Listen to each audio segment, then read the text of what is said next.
ಜಯತಿ ಪರಾಶರ ಸೂನು ಸತ್ಯವತಿ ಹೃದಯ ನಂದನೋ ವ್ಯಾಸಃ ಯಸ್ಯ ಆಸ್ಯ ಕಮಲಗಲಿತಂ ವಾಂಗ್ಮಯಮೃತಂ ಜಗತ್ ಪಿಬತಿ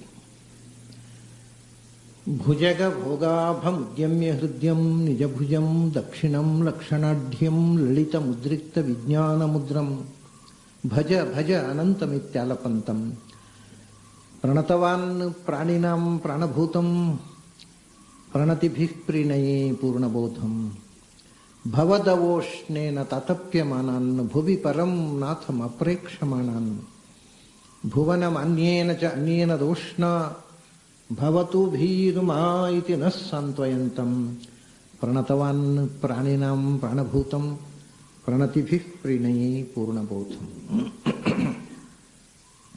ಜನ್ಮಾದ್ಯಸ್ಯ ಯತೋನ್ಮಯಾದಿತರತಶ್ಚಾರ್ಥೇಷ್ವಭಿಜ್ಞಸ್ವರಾಟ್ ತೇನೇ ಬ್ರಹ್ಮ ಹೃದಯ ಆದಿಕವಯೇ ಮುಹ್ಯಂತಿ ಯಂ ಸೂರಯಃ ತೇಜೋ ವಾರಿ ಮೃದಾಂ ಯಥಾ ವಿನಿಮಯೋ ಯತ್ರ ತ್ರಿಸರ್ಗೋ ಮೃಷಾ ಧಾಮ್ನಾ ಸ್ವೇನ ಸದಾ ನಿರಸ್ತಕುಹಕಂ ಸತ್ಯಂ ಪರಂ ಧೀಮಹಿ. ನನ್ನ ಅಧ್ಯಾತ್ಮ ಬಂಧುಗಳೇ, ದಕ್ಷ ಮಾಡಿರತಕ್ಕಂಥ ಸ್ತೋತ್ರದ ಭಾಗವನ್ನು ನಾವು ಈ 4 ದಿವಸಗಳಲ್ಲಿ ಸಾಕಷ್ಟು ವಿಸ್ತಾರವಾಗಿ ನೋಡಿದ್ದೇವೆ. ಈ ಪ್ರಮೇಯದ ಚಿಂತನೆ ನಂತರ ಇನ್ನು ಮುಂದೆ ಇರೋದು ಸ್ವಲ್ಪ ಕಥಾಭಾಗ. ಅದನ್ನು ಸ್ವಲ್ಪ ವೇಗವಾಗಿ ನಾವು ಸಾಗಿಸಬಹುದು. ಆದರೆ ಕಥಾಭಾಗಕ್ಕಿಂತ ಮೊದಲು ದಕ್ಷನಿಗೆ ಭಗವಂತ ತನ್ನನ್ನು ತೆರೆದುಕೊಂಡ ಬಗೆ ಅದು ಒಂದು ಸ್ವಲ್ಪ ನಾವು ನೋಡಿದರೆ ಅಲ್ಲಿಂದ ಮುಂದೆ ದಕ್ಷನ ದಾಂಪತ್ಯ ಜೀವನದ ಸೃಷ್ಟಿಯ ಕ್ರಮ ಹೇಗೆ ಅನ್ನೋದನ್ನು ಭಾಗವತ ಹೇಗೆ ಹೇಳಿದೆ ಅನ್ನೋದನ್ನು ನೋಡೋಣ. ಭಗವಂತ ಒಂದು ಮಾತು ಹೇಳಿದ, ನಿನ್ನೆ ನಾವು ನೋಡಿದ್ದೇವೆ ಅದನ್ನು. ಬ್ರಹ್ಮ ಭವಂತಃ ಭವಃ ಭವಂತಶ್ಚ ಮನವಃ ವಿಭೂತರ್ಷಭಾಃ ನೀವೆಲ್ಲ ವಿಭೂತಯೋ ಮಮಹ್ಯೇತಾಃ ಅಂತ. ಇವೆಲ್ಲ ನಾನು ಜಗತ್ತಿನಲ್ಲಿ ಏನು ಮಾಡಬೇಕು ಅಂತ ಒಂದು ಭಗವತ್ ಸಂಕಲ್ಪ ಇದೆ. ಅದಕ್ಕೆ ಮಾಧ್ಯಮಗಳು ವಿಭೂತಿಗಳು ಅಂತಂದರೆ ಭಗವಂತ ಅವರ ಮೂಲಕ ಮಾಡಿಸ್ತಾನೆ, ಅವರಲ್ಲಿ ಸನ್ನಿಹಿತನಾಗಿ. ಅಂತಹ ಭಗವಂತನ ಶಕ್ತಿ ವಿಶೇಷದ ಸನ್ನಿಧಾನ ಇರತಕ್ಕ ಮಾಧ್ಯಮಗಳನ್ನು ವಿಭೂತಿ ಅಂತ ಹೇಳ್ತಾರೆ. ಇಷ್ಟೊಂದು ಭಗವಂತನೇ ಹೇಳಿದ. ಅಂಥ ಮಾಧ್ಯಮಗಳಲ್ಲಿ ಸೃಷ್ಟಿಯ ನನ್ನ ಕ್ರಿಯೆಯ ಮಾಧ್ಯಮಗಳಲ್ಲಿ ನೀವು ಒಂದು ಇನ್ಸ್ಟ್ರೂಮೆಂಟ್. ನಮ್ಮ ಪೂಜಾ ಮಂತ್ರದಲ್ಲಿ ಬರುತ್ತಲ್ಲ, ನರತೆ ತ್ವತ್ ಕ್ರಿಯತೆ ಕಿಂಚನಾರೇ ಮಹಾಂ ಅರ್ಕಂ ಮಘವನ್ ಚಿತ್ರಮರ್ಚ ಅಂತ. ನೀನು ಇಲ್ಲದೆ ಯಾರೂ ಏನೂ ಮಾಡುವುದು ಸಾಧ್ಯ ಇಲ್ಲ. ಅದನ್ನು ನನ್ನೊಳಗೆ ಕೂತು ನೀನೇ ನಿನ್ನ ಪೂಜೆಯನ್ನು ಮಾಡುವಂತ. ಹಾಗೆ ಎಲ್ಲ ಕ್ರಿಯೆಯನ್ನು ಅವನೇ ಮಾಡ್ತಾನೆ, ಯಾರೋ ಒಂದು ಮಾಧ್ಯಮವನ್ನು ಬಳಸಿ. ಸೊ ನೀವು ಪೂಜೆಗೆ ಮಾಡತಕ್ಕ ವ್ಯಕ್ತಿಯನ್ನು ಮಾಧ್ಯಮವಾಗಿ ಬಳಸಿ ಭಗವಂತ ತನ್ನ ಪೂಜೆ ಮಾಡಿಕೊಳ್ತಾನೆ. ಹಾಗೆ ಈ ಸೃಷ್ಟಿಯಲ್ಲಿ ಏನೇನು ಆಗಬೇಕೋ ಅದನ್ನು ನೇರ ನಾನೇ ಹೋಗಿ ಮಾಡುವುದಿಲ್ಲ, ಬೇರೆ ಬೇರೆಯವರನ್ನು ಮಾಡಿಸ್ತೇನೆ.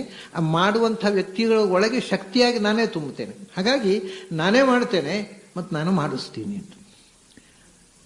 ನಾನು ಯಾರ ಮೂಲಕ ಮಾಡಿಸ್ತೇನೆ ಅಂತ ವಿಭೂತಿಗಳಲ್ಲಿ ನೀನು ಒಬ್ಬ ಅಂತ. ಇಷ್ಟು ದಕ್ಷನಿಗೆ ಭಗವಂತ ಹೇಳಿದ.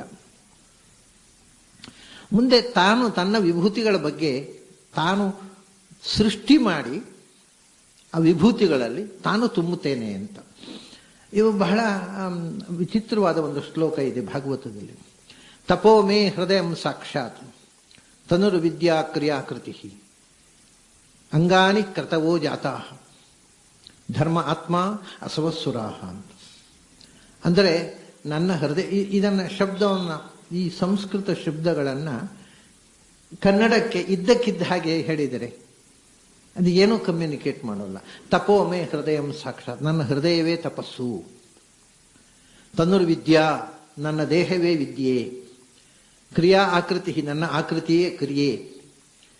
ಅಂಗಾನೇ ಕರ್ತವೋ ಜಾತಃ, ನನ್ನ ಅಂಗಗಳೇ ಯಜ್ಞಗಳು. ಧರ್ಮ ಆತ್ಮ, ನನ್ನ ಮಧ್ಯದೇಹವೇ ಧರ್ಮ. ಅಸವಸ್ಸುರಾಹ, ನನ್ನ ಇಂದ್ರಿಯಗಳೇ ದೇವತೆಗಳು ಅಂತ. ಇದು ಒಂದು ಪುರಾಣದ ಭಾಷೆ. ಪುರಾಣದ ಭಾಷೆಗೂ ನಾವು ಆಡುವ ಭಾಷೆಗೂ ಸ್ವಲ್ಪ ವ್ಯತ್ಯಾಸ ಇದೆ. ಪುರಾಣ ಭಾಷೆ ಅಂದರೆ ಪ್ರಾಚೀನ ಭಾಷೆ ಅಂತ ಇಟ್ಟುಕೊಳ್ಳಿ, ಬರೇ ಪುರಾಣ ಅಂತಲ್ಲ. ಪ್ರಾಚೀನ ಗ್ರಂಥಗಳಲ್ಲಿ ಎಲ್ಲಿಯೂ ಇದೆ ಒಂದು ಅಭಿವ್ಯಕ್ತಿಯ ಒಂದು ತಪಃ ಅಂತಂದರೆ ನನ್ನ ಹೃದಯ ತಪಸ್ಸು ಅಂತ ಹೇಳ್ತಾರೆ. ಇದೆಲ್ಲ ಮೊನ್ನೆ ಒಂದು ವಿಷಯ ಬಂದಾಗ ಹೇಳಿದೆ ನಾನು, ಪೃಥ್ವಿ ಮಾತಾಡಿತು ಅಥವಾ ಪೃಥ್ವಿಯಲ್ಲಿ ಈ ಭಗವಂತ ತುಂಬಿದ್ದಾನೆ, ಪೃಥ್ವಿಗೆ ಗೊತ್ತಿಲ್ಲ ಅನ್ನೋ ಮಾತು ಬಂದಾಗ, ಪೃಥ್ವಿ ಅಂದರೆ ಬರೀ ಮಣ್ಣಲ್ಲ, ಮಣ್ಣಿನ ಅಭಿಮಾನಿ ದೇವತೆ, ಒಂದು ಚೈತನ್ಯ. ಯಾಕೆಂದ್ರೆ ಗೊತ್ತಿಲ್ಲ ಅಂತ ಹೇಳ್ಬೇಕಾದ್ರೆ ಗೊತ್ತಿರುವ ಅರ್ಹತೆ ಇರುವಂತಹದ್ದಾಗಬೇಕು. ನಾವೀಗ ಒಬ್ಬ ಹುಡುಗನನ್ನ ನೀನು ಬರೀ ದಡ್ಡ ಅಂತೇವೆ, ನನಗೇನು ಗೊತ್ತಿಲ್ಲ ಬರೀ ದಡ್ಡ ಅಂತ. ಆದರೆ ನಮ್ಮ ತೋಟದಲ್ಲಿರುವ ಒಂದು ಮರವನ್ನ, ಆ ಮರಕ್ಕೆ ಏನು ಗೊತ್ತಿಲ್ಲ ಬರೀ ದಡ್ಡ ಅಂತ ಅನ್ನೋಲ್ಲ. ಯಾರು ಜಾಣನಾಗಲಿಕ್ಕೆ ಅರ್ಹತೆ ಉಳ್ಳವನೋ ಅವನು ಮಾತ್ರ ದಡ್ಡ ಆಗೋದು ಸಾಧ್ಯ. ಮರ ದಡ್ಡ ಅಲ್ಲ, ಯಾಕೆಂದ್ರೆ ಅದು ಜಾಣ ಆಗೋದು ಸಾಧ್ಯ ಇಲ್ಲ. ಅದರಿಂದ ಪೃಥ್ವಿಗೆ ಗೊತ್ತಿಲ್ಲ ಅಂತ ಹೇಳ್ಬೇಕಾದ್ರೆ ಗೊತ್ತಿರುವ ಅರ್ಹತೆ ಇರಬೇಕಲ್ಲ.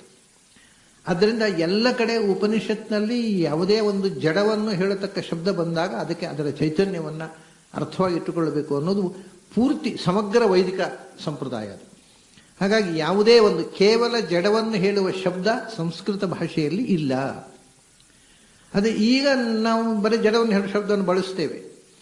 ಅಂದ್ರೆ ಅದಕ್ಕೆ ನಾನು ಪ್ರಾಚೀನ ಸಂಸ್ಕೃತ ಅಂತ ಹೇಳ್ತೀನಿ. ಪ್ರಾಚೀನ ಸಂಸ್ಕೃತದಲ್ಲಿ ಮೂಲತಃ ಸಂಸ್ಕೃತದಲ್ಲಿ ಚೇತನದ ಸ್ಪರ್ಶ ಇಲ್ಲದ ಬರಿಯ ಜಡವನ್ನು ಹೇಳುವ ಒಂದು ಶಬ್ದವೂ ಇಲ್ಲ. ನಿಮ್ಗೆ ಗೊತ್ತಿದೆ, ನಾನು ಅದನ್ನು ಅನೇಕ ಬಾರಿ ಹೇಳಿದ್ದೇನೆ. ಅಗ್ನಿಹಿ ಅಂತಂದ್ರೆ ನಮ್ಮಲ್ಲಿ ಬೆಂಕಿ, ಜಡವಾದ ಬೆಂಕಿ ಅಷ್ಟೇ.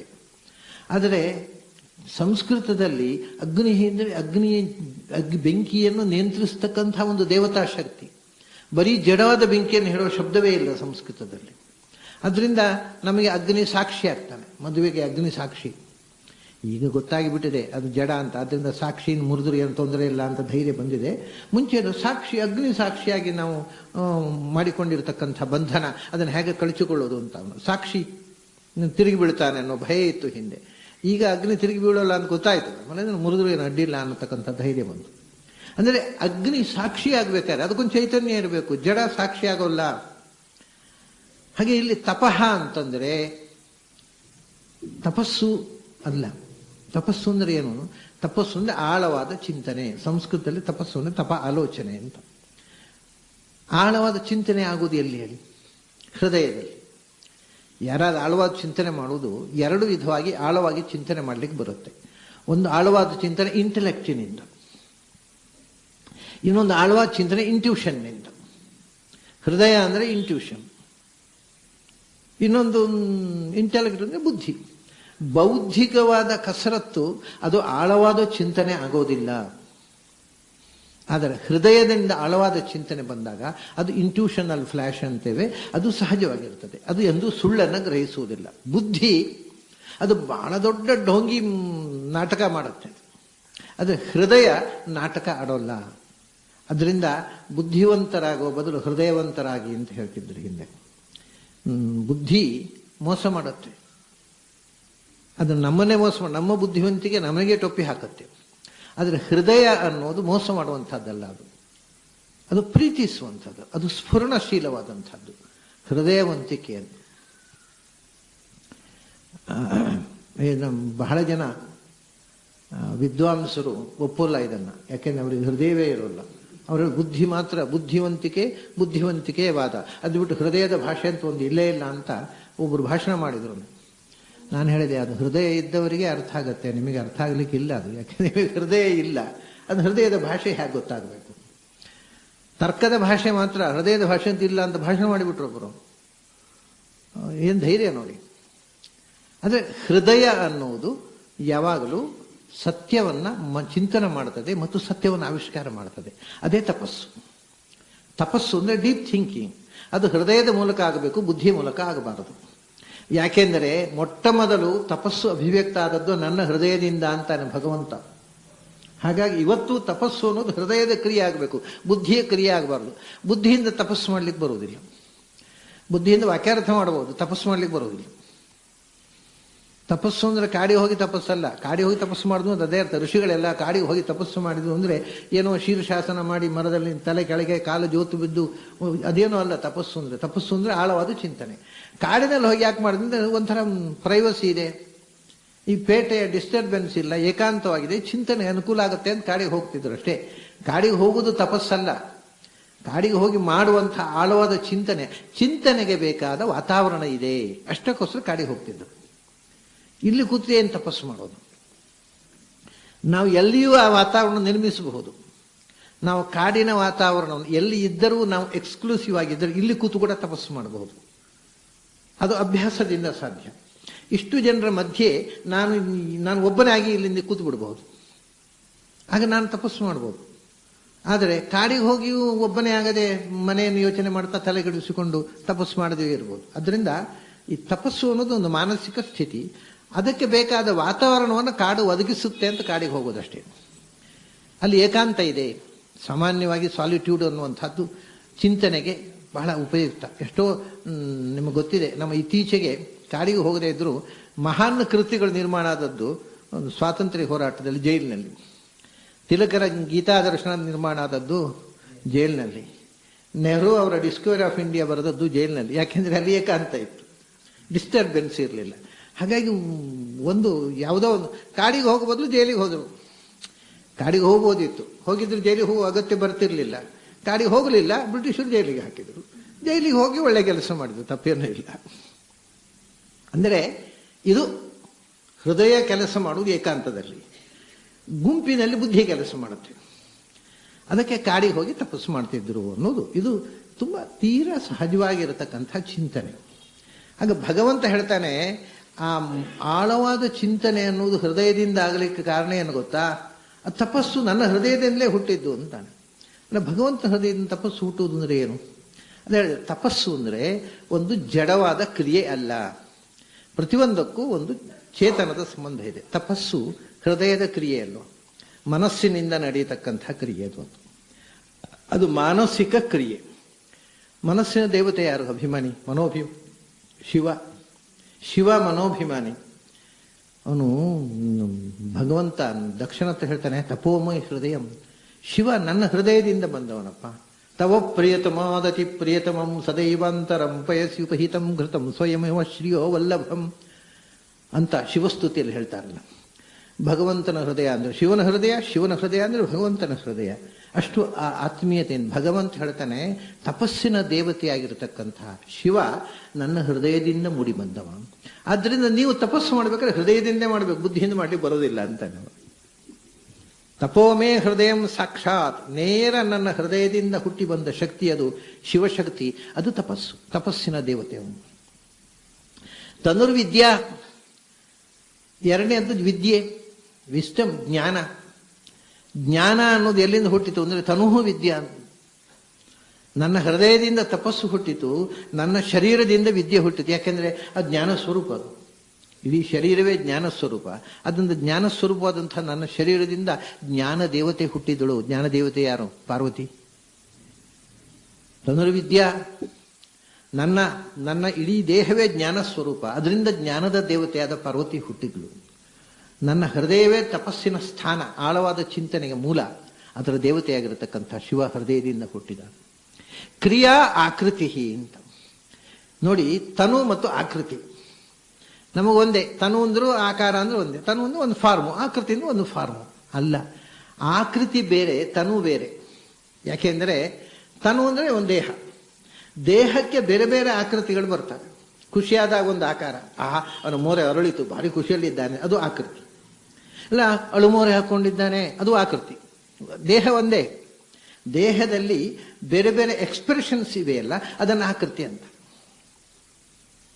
ಅದು ಮುಖದಲ್ಲಿ ಇರಬಹುದು, ಅಥವಾ ಇವಾಗ ನಾನು ಒಬ್ಬ ಜ್ಞಾನಿಯ ಹಾಗೆ ನಾಟಕ ಮಾಡ್ಬೇಕಾದ್ರೆ ಹೀಗೆ ಹಿಡ್ಕೊಂಡು ಬಿಡ್ತೀನಿ. ಕ್ಯಾಮರಾ ಬಂದ ಕೂಡಲೇ ಕೆಲವು ಸ್ವಾಮಿಗಳು ಹೀಗೆ ಹಿಡ್ಕೊಳ್ತಾರೆ, ಯಾಕೆಂದ್ರೆ ಅವರಿಗೆ ಗೊತ್ತಿರೋದಿಲ್ಲ. ಅದು ಇದೊಂದು ಆಕೃತಿ. ಏನು ಅಂದರೆ ವಿಸ್ಡಮ್ ಅನ್ನು ಸೂಚನೆ ಮಾಡ್ತಕ್ಕಂಥ ಆಕೃತಿ. ಹಾಗೆ ಹೀಗೆ ಕೂತ್ಬಿಟ್ರೆ ಏನೋ ಧ್ಯಾನದ ಆಕೃತಿ. ಅಂದರೆ ನಾವು ದೇಹದಿಂದ ಬೇರೆ ಬೇರೆ ಆಕೃತಿ ತನುವಿನಲ್ಲಿ ಬರುತ್ತೆ. ಈ ಆಕೃತಿ ಅನ್ನೋದು ಒಂದು ಕೃತಿ. ಅದು ಆ ಕೃತಿಯಿಂದಲೇ ಆ ಕ್ರಿಯೆ ಹುಟ್ಟಿತು ಅಂತ ಭಗವಂತ ಹೇಳ್ತಾನೆ. ನನ್ನ ದೇಹದ ಆಕೃತಿಯಿಂದಲೇ ವಿವಿಧ ಕೃತಿಗಳು ಹುಟ್ಟಿದವು, ವಿವಿಧ ಕ್ರಿಯೆಗಳು ಹುಟ್ಟಿದವು. ಕ್ರಿಯೆ ಅಂದರೆ ಏನು? ಶಿವ ಆಯಿತು, ಪಾರ್ವತಿ ಆಯಿತು. ಕ್ರಿಯೆ ಹುಟ್ಟಿತು ಅಂದರೆ ಏನು? ಕ್ರಿಯೆ ಅಂದರೆ ಕೈಯಿಂದ ಆಗುವಂಥಲ್ಲ. ಕ್ರಿಯಾ ಅನ್ನೋದು ಕೈಯಿಂದ ಆಗೋದು. ಯಾವಾಗ ಕ್ರಿಯಾ ಇಂದ್ರಿಯ, ಕರ್ಮೇಂದ್ರಿಯ, ಕೈ. ಎಲ್ಲ ಕರ್ಮೇಂದ್ರಿಯಗಳಿವೆ. ಕಾಲು ಕೂಡ ಕ್ರಿಯೆಯನ್ನೇ ಮಾಡೋದು. ಆದರೆ ಕಾಲನ್ನ, ಅದಕ್ಕೆ ಕ್ರಿಯಾದೇವತೆ ಇರುವುದು ಕೈಯಲ್ಲಿ. ಇಂದ್ರ ಯಾರು ಕ್ರಿಯಾ ದೇವತೆ, ಕರ್ಮೆ ದೇವತೆ? ಇಂದ್ರ. ಅವನು ಹಸ್ತದ ದೇವತೆ. ನಾನು ಅದು ಹೇಳಿದೆ, ನಮ್ಮ ಭಾಷೆಯಲ್ಲಿ ಹೇಗೆ ನಮ್ಮ ಸಂಸ್ಕೃತಿ ಮೂಡಿ ಬರುತ್ತೆ. ಯಾವುದೇ ಕ್ರಿಯೆಯನ್ನು ಮಾಡುವಾಗ ನಾವು ಯಾವ ಇಂದ್ರಿಯದಿಂದಲೇ ಆ ಕ್ರಿಯೆಯನ್ನು ಮಾಡಿ ಹೇಳೋದು ಬೇರೆ. ಈಗ ಕಣ್ಣಿನಿಂದ ನೋಡುವುದು, ಆದರೆ ಅದನ್ನು ನೋಡ್ಲಿಕ್ಕೆ ನನ್ನ ಕೈಯಿಂದ ಆಗೋಲ್ಲ. ಕಾಲಿನಿಂದ ನಡೆಯೋದು, ಅಯ್ಯೋ ಅಷ್ಟು ದೂರ ಹೋಗೋದು ನನ್ನ ಕೈಯಿಂದ ಆಗೋಲ್ಲಪ್ಪ. ಯಾಕೆಂದ್ರೆ ಕೈ ಕ್ರಿಯೆಯ ದೇವತೆ. ಹಾಗಾಗಿ ನೀವು ಯಾವ ಇಂದ್ರಿಯದಿಂದಲೇ ಮಾಡಿ ಅದು ಕೈ ಅಂತ ಬಂದುಬಿಡುತ್ತೆ. ಈ ಭಾಷೆ ಅರ್ಥ ಆಗಬೇಕಾದ್ರೆ ನೀವು ವೇದಾಂತ ಓದಿರಬೇಕು.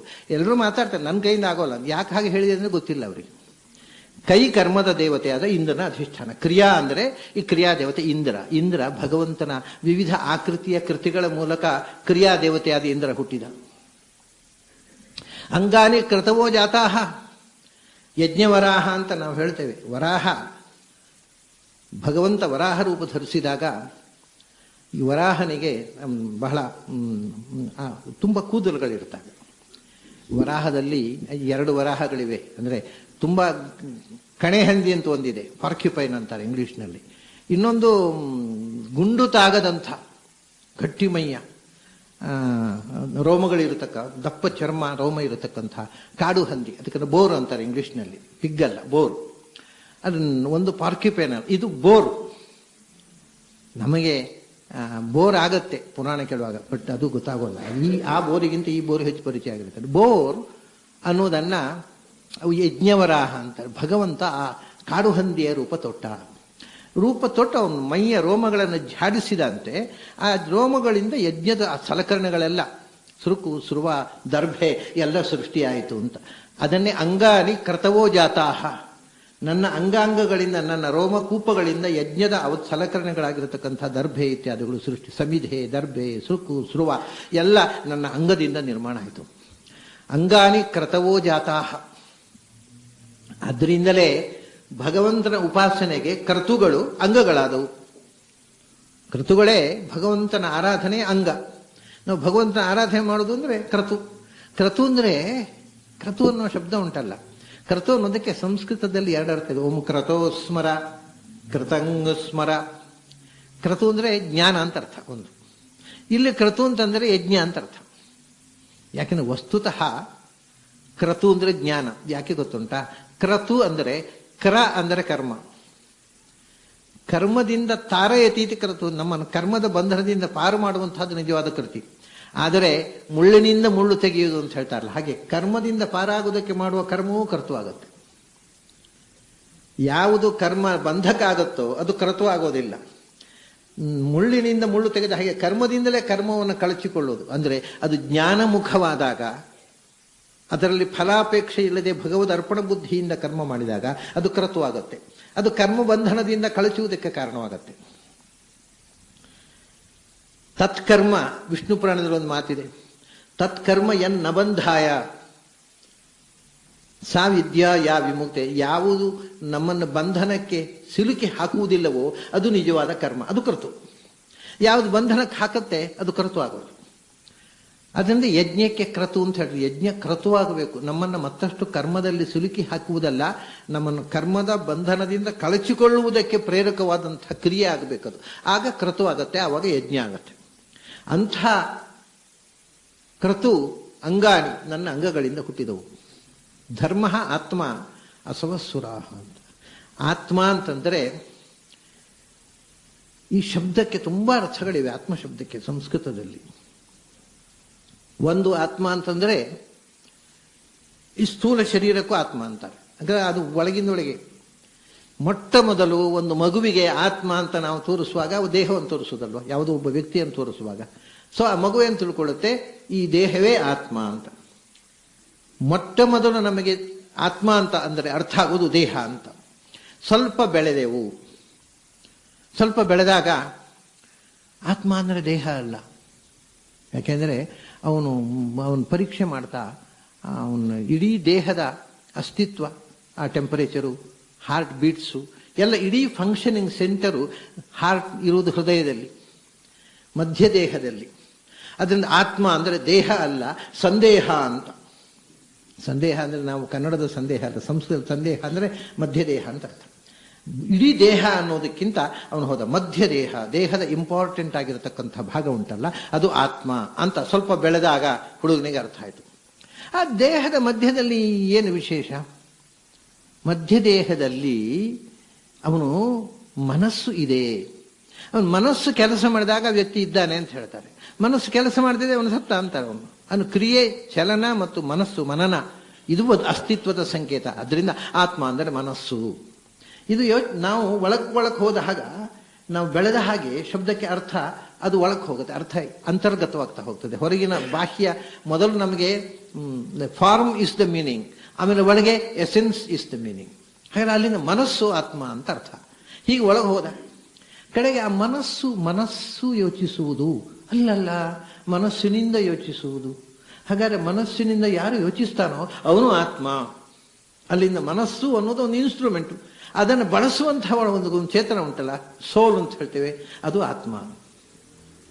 ಹಾಗಾದ್ರೆ ಆತ್ಮ ಅಂದ್ರೆ ನಾನು ಅಂತ ಆಯ್ತು. ಈಗ ನನಗೂ ಸ್ವಾತಂತ್ರ್ಯ ಇಲ್ಲಲ್ಲಪ್ಪ, ನಾನು ಏನು ಯೋಚಿಸಿದ್ರು, ನಾನು ಏನು ಬಯಸಿದ್ರು ಆಗೋಲ್ಲ. ಅದನ್ನು ಇನ್ಯಾವುದೋ ಒಂದು ನನ್ನ ಕೈ ಮಾಡಿಸ್ತಾ ಇದೆ. ನನ್ನೊಳಗೂ ಇದ್ದು ನನ್ನನ್ನು ನಿಯಂತ್ರಿಸುವುದು ಯಾವುದೋ ಅದು ಆತ್ಮ ಅಂದ್ರೆ ಪರಮಾತ್ಮ. ಹೀಗೆ ಶಬ್ದ ನಾವು ಬೆಳೆದ ಹಾಗೆ ಅದು ಒಳಕ್ಕೆ ಹೋಗುತ್ತೆ, ಸೂಕ್ಷ್ಮವಾದ ಅರ್ಥವನ್ನು ಹೇಳುತ್ತೆ. ನಾವು ಮಕ್ಕಳಾಗಿದ್ದಾಗ ಆತ್ಮ ಅಂದ್ರೆ ಶರೀರ ಮಾತ್ರ. ಅದನ್ನು ಇಲ್ಲಿ ಆತ್ಮ ಅಂತಂದರೆ ಅದರ ಮೊದಲನೇ ಅರ್ಥ ಅಲ್ಲ, ಎರಡನೇ ಅರ್ಥ ಮಧ್ಯ ದೇಹ ಅಂತ, ಸಂದೇಹ ಅಂತ ಹೇಳ್ತಾರೆ ಇದನ್ನು ಸಂಸ್ಕೃತದಲ್ಲಿ. ಸಂದೇಹ ಅಂದ್ರೆ ದೇಹದ ಸಮೀಚೀನವಾದ ಭಾಗ. ಆತ್ಮ ಧರ್ಮ, ಮಧ್ಯದೇಹದಿಂದ, ನನ್ನ ಮಧ್ಯದೇಹದಿಂದ ಧರ್ಮದೇವತೆ ಸೃಷ್ಟಿಯಾದ. ಧರ್ಮದೇವತೆಗೆ ಎರಡು ರೂಪ, ಅವನೊಂದು ಧರ್ಮರಾಜ ಮತ್ತು ಯಮ ಅಂತ. ಅವನ ಪಾಪಿಗಳಿಗೆ ಯಮನಾಗಿ ತೋರುತ್ತಾನೆ, ಜ್ಞಾನಿಗಳಿಗೆ ಧರ್ಮದೇವತೆ ಆಗಿ ತೋರುತ್ತಾನೆ. ಅಂತೂ ಧರ್ಮದ ನಿಯಾಮಕ ಶಕ್ತಿ. ಆಮೇಲೆ ಅಸವಸುರಾಹ, ನನ್ನ ಇಂದ್ರಿಯಗಳಿಂದ ದೇವತೆಗಳು ಹುಟ್ಟಿದರು. ಕಣ್ಣಿನಿಂದ ಸೂರ್ಯ ಹುಟ್ಟಿದ, ಕಿವಿಯಿಂದ ಚಂದ್ರ ಹುಟ್ಟಿದ. ಇಲ್ಲೆಲ್ಲ ಅಸವಹ ಅಸುಭಿಹಿ ಸುರ, ಇಂದ್ರಿಯಗಳಿಂದ ದೇವತೆಗಳು ಅಂತಿಲ್ಲ, ಇಂದ್ರಿಯಗಳೇ ದೇವತೆಗಳು ಅಂತ. ಇದು ಒಂದು ಸ್ಟೈಲು ವೇದದಲ್ಲಿ ಉಂಟು ನೋಡಿ. ಬ್ರಾಹ್ಮಣೋಸ್ಯ ಮುಖಮಾಸೀತ್ ಬಾಹೂರಾಜನ್ಯ ಕೃತಃ ಊರೂತದಸ ಯದ್ವೈಶ್ಯ. ಅವನು ಬ್ರಾಹ್ಮಣ ಮುಖ ಆದ, ಕ್ಷತ್ರಿಯ ತೋಳಾದ, ವೈಶ್ಯ ತೊಡೆಯಾದ. ಆದರೆ ಪದ್ಭ್ಯಾಂಗ್ ಶೂದ್ರೋ ಜಾಯತ, ಕಾಲು ಶೂದ್ರ ಅಲ್ಲ, ಕಾಲಿನಿಂದ ಶೂದ್ರ ಆದ. ಅಂದರೆ ಮೊದಲು ಅದೇ ಹಾಗೆ ಹೇಳಬೇಕಲ್ಲ, ಮುಖದಿಂದ, ಈ ಮುಖದಿಂದ ಯಾವುದರಿಂದ ಯಾವುದು ಹುಟ್ಟಿತೋ ಅದಕ್ಕೆ ಅದೇ ಹೆಸರು. ಇದು ಪ್ರಾಚೀನ ಸಂಸ್ಕೃತದ ಒಂದು ವಿಧಾನ. ಮತ್ತೆ ಒಂದು ಸೂತ್ರ ಇದೆ, ಅದನ್ನು ಬಳಸುವುದಿಲ್ಲ ಈಗ, ಪ್ರಾಚೀನ ಬಳಸುವುದು ಸಪ್ತಸುಪ್ರಥಮ ಅಂತ. ಪ್ರಥಮ ವಿಭಕ್ತಿಯನ್ನು 7 ವಿಭಕ್ತಿ ಅರ್ಥದಲ್ಲಿ ಬಳಸಬಹುದು ಅಂತ. ಹಾಗಾಗಿ ನೀವು ಅಸವಹ ಇಂದ್ರಿಯಗಳು, ಇಂದ್ರಿಯಗಳನ್ನು, ಇಂದ್ರಿಯಗಳಿಂದ, ಇಂದ್ರಿಯಗಳಿಗೆ, ಇಂದ್ರಿಯಗಳು ಎಲ್ಲವೂ ಅರ್ಥ ಅದು. ಯಾವ ಅರ್ಥದಲ್ಲ, ಯಾಕೆಂದರೆ ಯಾವ ಸಂದರ್ಭದಲ್ಲಿ ಏನು ಬೇಕೋ ಆ ಅರ್ಥ ಮಾಡಿಕೊಳ್ಳಿ. ನಾವು ಪ್ರಥಮ ವಿಭಕ್ತಿ ಹೇಳೋದು. ನಿಮಗೆ ಅದನ್ನು ಇಂದ್ರಿಯಗಳಿಂದ ಅಂತ ಅರ್ಥ ಬೇಕಾದ್ರೆ ಅದು ಮಾಡಿ. ಅದು ಒಂದೇ ಅಲ್ಲ, ಇಂದ್ರಿಯಗಳಲ್ಲಿ ದೇವತೆಗಳು ಎಲ್ಲಿಂದ ಹುಟ್ಟಿದರೋ ಅವು ಇಂದ್ರಿಯಗಳಿಂದ ದೇವತೆಗಳು. ಅವ್ರು ಇರುವುದಲ್ಲಿ ಇಂದ್ರಿಯಗಳಲ್ಲಿ ದೇವತೆಗಳು, ಅದು ಹೌದು. ಹಾಗಾದ್ರೆ ಎಲ್ಲ ವಿಭಕ್ತಿ ಅರ್ಥವನ್ನು ಹೇಳಬೇಕಾದ್ರೆ ಏನು ಮಾಡಬೇಕು? ಪ್ರಥಮ ವಿಭಕ್ತಿ ಹಾಕಿಬಿಡೋದು. ಇದು ಭಾಷಾಶಾಸ್ತ್ರದ ಒಂದು ವಿಶಿಷ್ಟವಾದಂತಹ ಪ್ರಕ್ರಿಯೆ ಸಂಸ್ಕೃತದಲ್ಲಿ. ಬೇರೆ ಕಡೆ ಪ್ರಾಯ ಅಷ್ಟೊಂದು ಇಲ್ಲ. ಇದು ಬೇರೆ ಭಾಷೆಗಳಲ್ಲಿ ಇಷ್ಟು ವ್ಯಾಪಕವಾಗಿ ಈ ಕ್ರಿಯೆ ಇದ್ದ ಹಾಗಿಲ್ಲ. ಅದು ಎಲ್ಲೋ ಅಲ್ಲೊಮ್ಮೆ ಇಲ್ಲೊಮ್ಮೆ ಇದೆ, ಇಲ್ಲ ಅಂತಲ್ಲ. ವಿಭಕ್ತಿಯನ್ನು ಲೋಪ ಮಾಡುವುದು ಉಂಟು. ಎಲ್ಲೋ ಪದ್ಯಗಳಲ್ಲಿ ಕನ್ನಡದಲ್ಲೂ ಮಾಡ್ತಾರೆ, ಕೆಲವು ವಿಭಕ್ತಿಗಳನ್ನು ಲೋಪ ಮಾಡ್ತಾರೆ. ಆದರೆ ಸಂಸ್ಕೃತದಲ್ಲಿ ಬಹಳ ಸಹಜವಾಗಿ ಇದನ್ನು ಪ್ರಾಚೀನ ಸಂಸ್ಥೆಯಲ್ಲಿ ಬಳಸ್ತಾರೆ. ದೇವತೆಗಳು, ಇಂದ್ರಿಯಗಳು ಅಂದರೆ ಇಂದ್ರಿಯಗಳಲ್ಲಿ ಇರುವವರು, ಭಗವಂತನ ಇಂದ್ರಿಯಗಳನ್ನು ಆಶ್ರಯಿಸಿರುವವರು ಮತ್ತು ಇಂದ್ರಿಯಗಳಿಂದ ಹುಟ್ಟಿದವರು. ಈ ಎಲ್ಲ ವಿಭಕ್ತಿಗಳು ಆಗುತ್ತೆ ಅಸವಹ ಅಂದರೆ ಇಂದ್ರಿಯಗಳಿಂದ. ಅದನ್ನು ಬೇರೆ ಕಡೆ ದಿಗ್ವಾ ತಾರ್ಕ ಪ್ರಚೋತೇಶ್ವಿ ವಕ್ನಿ ಇಂದ್ರ ಉಪೇಂದ್ರ ಮಿತ್ರ ಕಾಹ. ದಿಗ್ದೇವತೆಗಳು ಭಗವಂತನ ಕಿವಿಯಿಂದ ಹುಟ್ಟಿದರು, ಸೂರ್ಯ ಕಣ್ಣಿನಿಂದ ಹುಟ್ಟಿದ, ಅಶ್ವಿ ದೇವತೆಗಳು ಮೂಗಿನಿಂದ ಹುಟ್ಟಿದರು, ಅಗ್ನಿ ಬಾಯಿಂದ ಹುಟ್ಟಿದ, ಅಗ್ನೇಹ ವಾಕ್, ವಾಗೇಂದ್ರದಿಂದ ಅಗ್ನಿ. ಅದರಿಂದಲೇ ಮಾತೆಲ್ಲ ಜ್ಯೋತಿ ಅಂತ ಹೇಳಿದರು ಬಸವಣ್ಣ. ಮಾತು ಮತ್ತು ಅಗ್ನಿ ಅದು ಮಾತಿಗೆ ಸಂಬಂಧ. ಅಗ್ನಿ ಜ್ಯೋತಿ ಮಾತಿನಿಂದ ಹುಟ್ಟಿದ್ದು, ಅಥವಾ ಮಾತು ಅಗ್ನಿಯಿಂದ ಹುಟ್ಟಿತು. ಅಗ್ನಿ ಭಗವಂತನ ವಾಗೇಂದ್ರಿಯದಿಂದ ಹುಟ್ಟಿತು. ಹಾಗೆ ಕೈಯಿಂದ ಇಂದ್ರ ಹುಟ್ಟಿದ ಅಂತ ಇನ್ನೊಂದು, ಕರ್ಮದೇವತೆಯಾಗಿ ಕೈಯಿಂದ ಹುಟ್ಟಿದ. ಹೀಗೆ ಬೇರೆ ಬೇರೆ ಇಂದ್ರಿಯಗಳಿಂದ ಬೇರೆ ಬೇರೆ ದೇವತೆಗಳು ಹುಟ್ಟಿದ್ರು. ಅದನ್ನ ಅಸವಸ್ಸುರಾಹ. ಹೀಗೆ ಎಲ್ಲ ದೇವತೆಗಳನ್ನು ನನ್ನ ದೇಹದ ಬೇರೆ ಬೇರೆ ಭಾಗಗಳಿಂದ ನಾನು ಸೃಷ್ಟಿ ಮಾಡಿದೆ. ಯಾವ ಭಾಗದಿಂದ ನಾನು ಸೃಷ್ಟಿ ಮಾಡಿದನೋ ಆ ಇಂದ್ರಿಯದ ಕ್ರಿಯೆ ಏನೋ ಅದರ ಅಭಿಮಾನಿಗಳಾದರು ಅವರು. ಇದು ನನ್ನ ವಿಭೂತಿಯ ಒಂದು ಮುಖ. ಅಹಮೇವ ಇದಮಾಸಾಗ್ರೆ ನಾಣ್ಯತ್ ಕಿಂಚ ಅಂತರಾಬಹಿ ಸಜ್ಞಾನ ಮಾತ್ರಂ ಅವ್ಯಕ್ತಂ ಪ್ರಸುಪ್ತಮಿವ ಸರ್ವತಃ. ಮತ್ತೊಂದು ಮಾತು ಹೇಳ್ತಾನೆ, ಅಹಮೇವ ಇದಮಾಸಾಗ್ರೆ. ನೀನು ಈಗ ನನ್ನ ರೂಪವನ್ನು ನೋಡಿದೆಯಲ್ಲ ಅಂತ ಹೇಳ್ತಾರೆ. ಅದನ್ನು ಪೀತಾಂಬರವನ್ನು ತೊಟ್ಟಿತ್ತು, ನೀಲಮೇಘ ಶ್ಯಾಮವಾಗಿತ್ತು, 8 ಕೈ ಇತ್ತು, 8 ಆಯುಧಗಳಿದ್ದವು, ಎಲ್ಲ ವರ್ಣನೆ ಮಾಡಿದ್ದಾರೆ ಮೊದಲು. ನಾನು ಸ್ವಲ್ಪ ಮಟ್ಟಿಗೆ ಆ ವಿವರವನ್ನು ನಿನ್ನೆ ಹೇಳಿದ್ದೆ. ನಾನು ಇದಮೇವ ಅಹಮಾಸ ಅಗ್ರೆ. ಈಗ ಈ ರೂಪ ಉಂಟಲ್ಲ, ಇದು ನಿನಗೋಸ್ಕರ ನಾನು ತೊಟ್ಟು ಬಂದಂತಹ ನಾಟಕದ ವೇಷ ಅಲ್ಲ ಇದು. ಮತ್ತೆ ಇದಮೇವ ಆಸ ಅಗ್ರೆ. ಸೃಷ್ಟಿ ಆರಂಭದಲ್ಲೂ ನಾನು ಹೀಗೆ ಇದ್ದೆ. ಆವಾಗಲೂ 8 ಕೈ ಇತ್ತು, ಆವಾಗಲೂ ಇದೇ ರೂಪ ಇತ್ತು, ಇದೇ ಬಣ್ಣ ಇತ್ತು, ಎಲ್ಲ ಇತ್ತು. ಯಾವುದೂ ನನ್ನಲ್ಲಿ ಹೊಸತಾಗಿ ಬಂದದ್ದಲ್ಲ. ಅಂದ್ರೆ ಭಕ್ತರಿಗೋಸ್ಕರ ನಾನೇನೋ ವೇಷ ತೊಟ್ಟು ಬರುವುದಲ್ಲ, ನಾಟಕದ ವೇಷ ಅಲ್ಲ ಅದು. ನನ್ನ ಸಹಜ ಎಲ್ಲ ರೂಪಗಳು ನನ್ನ ಮೂಲ ರೂಪ. ಎಲ್ಲ ರೂಪಗಳು ಅನಾದಿಯಾಗಿ ಅಹಮೇವ ಇದಂ ಅಗ್ರೆ ಆಸ. ಇದೇ ರೂಪ ಇದಮೇವ ಅಹಂ ಅಗ್ರೆ ಆಸ. ಅದು ಅಲ್ಲಿ ಒಂದು ತಮಾಷೆ ಏನು ಅಂದರೆ, ಈ ರೂಪ ನಾನೇ. ಅಹಂ ಅಹಂ ಅನ್ನುವುದು ಸಂಸ್ಕೃತದಲ್ಲಿ ಬಹಳ ವಿಚಿತ್ರವಾದ ಶಬ್ದ. ಆದರೆ ಈ ರೂಪವೇ ನಾನು ಅಂತ ಯಾಕೆ ಹೇಳಿದ ಅಂದರೆ, ಭಗವಂತನಲ್ಲಿ ರೂಪಕ್ಕೂ ರೂಪಿಗೂ ವ್ಯತ್ಯಾಸ ಇಲ್ಲ. ಈಗ ನಾನು ನನ್ನ ರೂಪ ಅಂತ ಒಂದೇ ಅಲ್ಲ. ನನ್ನ ರೂಪ ಈ ಶರೀರದಲ್ಲಿರತಕ್ಕ ರೂಪ. ಈ ಶರೀರದ ನಾನಲ್ಲ, ನನ್ನ ಶರೀರದ ರೂಪ. ಭಗವಂತ ಹಾಗಲ್ಲ. ಇದಂ ಅಹಮೇವ. ಭಗವಂತನ ಶರೀರ, ಭಗವಂತನ ರೂಪ ಮತ್ತು ಭಗವಂತನ ಸ್ವರೂಪ ಎಲ್ಲ ಒಂದೇ. ಅಜ್ಞಾನ ಆನಂದ ಸ್ವರೂಪ. ಅದರಿಂದ ಅಹಮೇವ ಇದಮೇವ ಅಗ್ರೆ ಆಸ. ಈಗ ನೀನು ಏನು ನೋಡಿದೆಯೋ ಇದೇ ಆವಾಗಲೂ ಇತ್ತು ಸೃಷ್ಟಿ ಆರಂಭದಲ್ಲಿ. ಮತ್ತು ಅದು ನನ್ನ ಸ್ವರೂಪವೇ ಆಗಿತ್ತು. ಬೇರೆ ಆಗಿದ್ದರೆ ಅದನ್ನು ಬದಲಾವಣೆ ಆಗ್ಬೋದು. ನನ್ನ ಸ್ವರೂಪವೇ ಆಗಿತ್ತು. ಮತ್ತು ಅಹಂ ಅನ್ನುವ ಶಬ್ದ ಬಹಳ ವಿಶಿಷ್ಟವಾದಂತಹ ಅರ್ಥವನ್ನು ಹೇಳುತ್ತೆ. ಅದು ಅಹಂ ಅಂದರೆ ಬಿಡಲಿಕ್ಕಾಗದ್ದು ಅಂತ ಅರ್ಥ. ನ ಹಾತುಂ ಶಕ್ಯಂ ನ ಹೀಯತೆ ಇತಿ ಅಹಂ. ಬಿಡಲಿಕ್ಕೆ ಆಗದ್ದು ಅಹಂ. ಯಾವುದನ್ನು ನಾವು ಎಂದೂ ಬಿಡ್ಲಿಕ್ಕೆ ಆಗೋದಿಲ್ವೋ ಅದು ಅಹಂ. ನಮಗೆ ಬಿಡ್ಲಿಕ್ಕೆ ಆಗೋದು ನಮ್ಮ ಅಹಂ. ಅದು ಗಟ್ಟಿ ಹಿಡ್ಕೊಂಡು ಅದಕ್ಕೆ ಅಹಂ. ಯಾವುದನ್ನು ಎಂದೂ ಬಿಡ್ಲಿಕ್ಕೆ ಆಗೋದಿಲ್ಲವೋ ಅದಕ್ಕೆ ಅಹಂ ಅಂತ ಹೇಳೋದು. ನಾನು ನಿಮ್ಮನ್ನು ಬಿಟ್ಟು ಮನೆಗೆ ಹೋಗ್ಬೋದು, ನನ್ನನ್ನು ಬಿಟ್ಟು ಹೋಗ್ಲಿಕ್ಕಾಗತ್ತಾ? ಅದರಿಂದ ನಾನು ನನಗೆ ಅಹಂ. ಆದರೆ ನಿಮಗೆ ನಾನು ಅಹಂ ಅಲ್ಲ. ನಿಮಗೆ ನೀವು ಅಹಂ, ನನಗೆ ನಾನು. ಒಬ್ಬೊಬ್ಬರಿಗೆ ಒಂದೊಂದು ಅಹಂ. ಎಲ್ಲ ಸಮಷ್ಟಿಯಾಗಿ ಒಂದು ಅಹಂ ಇಲ್ಲ, ಸಮಷ್ಟಿಯಾದ ಒಂದು ಅಹಂ ಇದೆ. ನ ತತಸ್ತಿ ವಿನಾ ಯತ್ ಸ್ಯಾನ್ಮಯ ಭೂತಂ ಚರಾಚರಂ. ಯಾವುದನ್ನು ಬಿಟ್ಟು ಜಗತ್ತಿನ ಯಾವುದೂ ಇರೋದಿಲ್ಲವೋ ಅದು ಎಲ್ಲಕ್ಕೂ ಅಹಂ. ಅದು ಯಾವುದದು? ಭಗವಂತ. ಅದನ್ನ ಅಹಂ. ಅಹಂ ಅಂದರೆ ಅದನ್ನ ಬಿಟ್ಟು ಯಾರಿಗೂ ಅಸ್ತಿತ್ವ ಇಲ್ಲ. ನಮಗೆ ಹಾಗಲ್ಲ. ನನಗೆ ನಾನು ಅಹಂ, ನಿಮಗಲ್ಲ. ಅವನು ಎಲ್ಲರಿಗೂ ಅಹಂ. ಯಾಕೆಂದ್ರೆ ಅಹೇಯ, ಅದನ್ನು ಬಿಟ್ಟು ಇರುವುದು ಸಾಧ್ಯವೇ ಇಲ್ಲ ಯಾರು ಕೂಡ. ಮತ್ತೆ ಅವನ ರೂಪವೂ ಹಾಗೆ. ಆ ರೂಪವನ್ನು ಬಿಟ್ಟು ಇನ್ನೊಂದು ರೂಪ ಹಿಡಿಲಿಕ್ಕೆ ಬರುವುದಿಲ್ಲ. ಅದು ನನ್ನ ಸ್ವರೂಪ ಅಹೇಯ. ಅದರಿಂದ ಎಲ್ಲ ಕಾಲದಲ್ಲೂ ಇರು. ಅಹಮೇವ ಇದಮಾಸ ಅಗ್ರೆ ನಾಣ್ಯತ್ ಕಿಂಚ ಅಗ್ರೆ. ನೀನು ಈಗ ನನ್ನ ರೂಪವನ್ನು ನೋಡಿದೆಯಲ್ಲ, ಈ ರೂಪ ಸೃಷ್ಟಿಯ ಆರಂಭದಲ್ಲೂ ಇತ್ತು, ಅದರಲ್ಲಿ ಏನೂ ಇರಲಿಲ್ಲ. ಈಗ ನೀನು ಕಂಡು ಆಗ ನನ್ನ ರೂಪವನ್ನು ಕಾಣುವ ಕಣ್ಣೇ ಇರಲಿಲ್ಲ. ನನ್ನನ್ನು ನಾನೇ ನೋಡ್ಬೇಕಷ್ಟೆ. ನಾಣ್ಯತ್ ಕಿಂಚ ಅಂತರಾಬಹಿ. ಅಂತರಾಬಹಿ ಅಂದರೆ ಅಂತರ ಅಂದರೆ ನನಗೆ ಒಳಗಿನ ಅಂತರಂಗದ್ದು ಅಂದರೆ ಚೇತನ, ಬಹಿ ಹಿಂದೆ ಜಡ. ಚೇತನವೂ ಇರಲಿಲ್ಲ, ಜಡವೂ ಇಲ್ಲ, ಏನೂ ಇಲ್ಲ ಪ್ರಳಯ ಕಾಲದಲ್ಲಿ. ಚೇತನ ಇಲ್ಲ ಅಂದರೆ ಸುಪ್ತಾವಸ್ಥೆಯಲ್ಲಿದೆ ಭಗವಂತನ. ತಸ್ಯ ಉದರಸ್ಥ ಜಗತ ಸಮಂದು ಸಾಂದ್ರ ಸ್ವಾನಂದ ತುಷ್ಟ ಉಪಶೋಭಿ ರಮಾರಮಸ್ಯ. ಎಲ್ಲ ಭಗವಂತನ ಹೊಟ್ಟೆ ಒಳಗೆ ಸೇರಿಕೊಂಡಿದೆ ಇಡೀ ವಿಶ್ವ. ಆದ್ದರಿಂದ ಕಾಣುವ ಕಣ್ಣೇ ಇಲ್ಲ, ಚೇತನವೂ ಇಲ್ಲ, ಜಡವೂ ಇಲ್ಲ, ಯಾವುದು ನಾಣ್ಯತ್ ಕಿಂಚ. ಮತ್ತೆ ಸಜ್ಞಾನ ಮಾತ್ರ ಅವ್ಯಕ್ತಂ. ನಾನೊಬ್ಬನೇ ಇದ್ದೆ ಜ್ಞಾನಸ್ವರೂಪ. ಜ್ಞಾನ ಮಾತ್ರಂ. ಅದು ಎಂಥ ಜ್ಞಾನ? ಸಜ್ಞಾನ ಅಂದರೆ ದೋಷ ಇಲ್ಲದ ಜ್ಞಾನ, ನಿರ್ದುಷ್ಟವಾದ ಜ್ಞಾನ. ಅಂದರೆ ಅಜ್ಞಾನದ ಜತೆ ಇರುವ ಜ್ಞಾನ ಅಲ್ಲ, ಆಮೇಲೆ ನಾಶವಾಗುವ ಜ್ಞಾನವೂ ಅಲ್ಲ. ಅನಂತವಾದ ನಿರ್ದುಷ್ಟ ಅಜ್ಞಾನ ರಹಿತವಾದ ಅನಂತವಾದ ಜ್ಞಾನ, ಅದು ಸಜ್ಞಾನ. ಬರೀ ಜ್ಞಾನಸ್ವರೂಪನಾದ ನಾನು ಮಾತ್ರ ಇದ್ದೆ. ಅವ್ಯಕ್ತಂ, ಯಾರು ನೋಡುವವರಲಿಲ್ಲ, ಅವ್ಯಕ್ತನಾಗಿದ್ದೆ. ಈಗ ನೀನು ನೋಡಿದಿ, ನಿನಗೆ ನಾನು ವ್ಯಕ್ತನಾದೆ, ಆವಾಗ ಅವ್ಯಕ್ತನಾಗಿದ್ದೆ. ಮತ್ತು ನಾನು ಕೂಡ ಈಗ ಹೇಗಿದೆ ಅಂದರೆ ಪ್ರಸುಪ್ತಮಿವ ಸರ್ವತಃ, ಎಲ್ಲ ಯಾರೂ ನೋಡೋರಿಲ್ಲ ಅಂದಾಗ ನಾನು ಎಚ್ಚರ ಇದೆಯೇನು ಮಾಡಬೇಕು, ನಾನು ನಿದ್ರೆ ಮಾಡಿಬಿಟ್ಟೆ ಅಂತ.